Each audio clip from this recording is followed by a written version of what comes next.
Hello friends, and welcome to the second video of Midlife Chapters. This is a space where we meet as women in midlife to convene and to talk through different issues that we personally feel without having the need that we need to over-explain or we need to pretend to be somebody that we are not. So this is a very, very safe space, and welcome. If you're here new, if you haven't watched the first video, please go ahead and do that. That would mean a lot, and that's going to give you context for all the videos that are to come. Independent of that, of course, every video is a standalone thing, and you can of course watch it as you please. So, but that's just a suggestion. In the first video, we talked about where you are right now, right? We talked a little bit about that moment of pause in midlife where you're taking stock, where you're getting in touch with yourself, where you're trying to find out where I'm right now. That's like the status quo. Today, we are going to go a little bit deeper, and we are going to sort of unpack what lies behind the question of who you are right now. Now, consider that I am very deliberately putting in the word right now, because who we are changes. It changes with different circumstances of our life. It changes in different phases of our lives, right? Who we were 20 years ago is not necessarily the same person that we are today. And for many of us, this can be because of some external circumstances that have happened to us. Perhaps it's through a transformation that either we undertook or something that happened externally but has an influence on our identity. Sometimes it can be through transitions that happen automatically in midlife, right? It can be something if you're a mother and if you have children who are older and who are leaving home, so you know what it means to be an empty nester. Or maybe you're dreading it. Maybe your children are still in high school and you're thinking about how life is going to change, and it will. It really will. And I speak as one who has experienced it many years ago. My children are now older, but when they left home, I know what this means. For many people, it could be a transformation in the career in which we are in. So it could be changing jobs. It could be losing jobs. It could be finding your path new in the field. Because of every new technology that comes up, we are faced with all different challenges that we did not have before. Now, how do you build resilience for that, or how do you build up the skill that's necessary? So that can be a reason why your identity starts to shift, or at least how you perceive yourself to be starts to shift. Sometimes it can be because of relationship changes. It can be because of a divorce. It can be because of separation, of remarriage, of maybe being single again after being with somebody for many years. All these transformations, and of course the other thing that I forgot, a very big thing also that happened, is our health, right? And we are going to talk about that at length, of course, once we move deeper into the series, is the health issues that we have. It's not to say that there is anything wrong. It's just to acknowledge that this is a normal transition, but how can we still most gracefully transit through this phase? So the question as to who you are right now, I think, is very relevant. This is an invitation for you to take a pause and to think about this. So somewhere, I guess, between the ages of in our 30s and up until the 40s, 50s, we go through different roles in our lives. These are roles that we have played, which we think define us. So what do I mean by that? If you are, like I say, a mother, and then you say, I am a mom, and the role defines you, that is how we think it works. And then when we reach midlife, because of these external things that happen or internal things that happen that we just talked about right now, we start to rethink this process, because we start to think, okay, yes, I am a mother, for example, if we go with that example, but the children have left and they don't need me in that capacity anymore that they used to. So now I'm still a mom, of course, but is that it? Or is there something else? And that is why I think it does make sense to ask this question, who am I right now? Because again, remember, this is also going to shift. Maybe it'll take a couple of years, maybe just a couple of months, but even that definition that you have for yourself right now is going to change, because in life we know the only constant is change. So certain small questions that you can ask yourself, if you feel a little bit lost with this question of who am I right now, is think about what lights you up.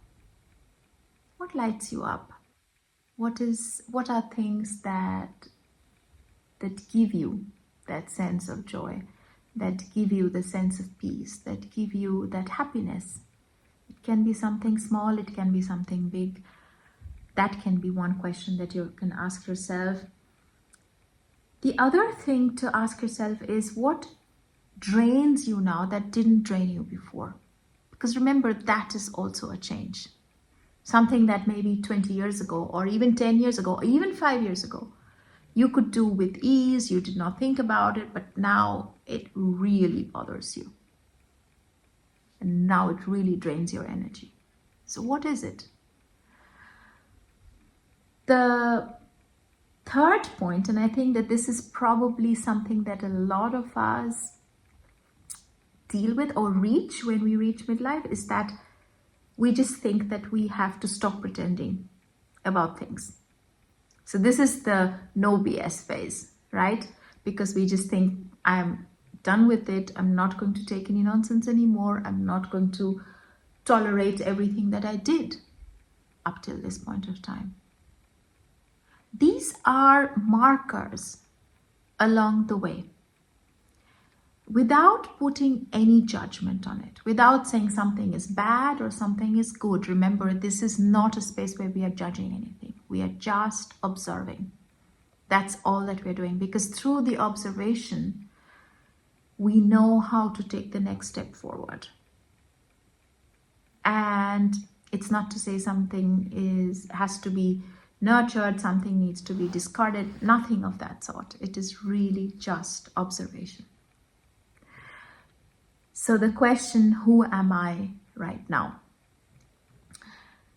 And I'm going to give you 3 steps that you can do to reconnect with this idea of you. And I am very specifically talking about the idea of you, because perhaps that what you think you are is not the complete you, and it cannot be, because the complete you is much bigger, because we are all connected. But that's a different story. That's for another day.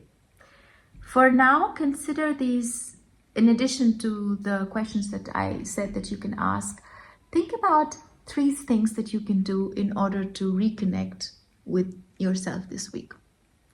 So the number 1, I think we have already talked about that, is that you reconnect with joy, to feel that spark again, right? What can you do? What can you do to feel that spark again? Maybe that one thing that you used to love doing. Maybe that one thing that that gave you so much of joy. And remember, the goal should not be to be productive. It is not that you now need to create a masterpiece. If you liked painting and you think, oh, now I'm going to immediately do something for an exhibition, with the goal to be productive. That's not what we're talking about. Just simple joy without any goal at all. And the only goal is that it brings me happiness. So think about that. The second thing that you could do is to pause with presence. Presence is so essential. It just means that I am here at this very moment without having these monkey brain, without having 1,000 different things that are going and pulling me in 1,000 different directions. So pause with presence. And the third thing, and I love this, is declutter your shoulds.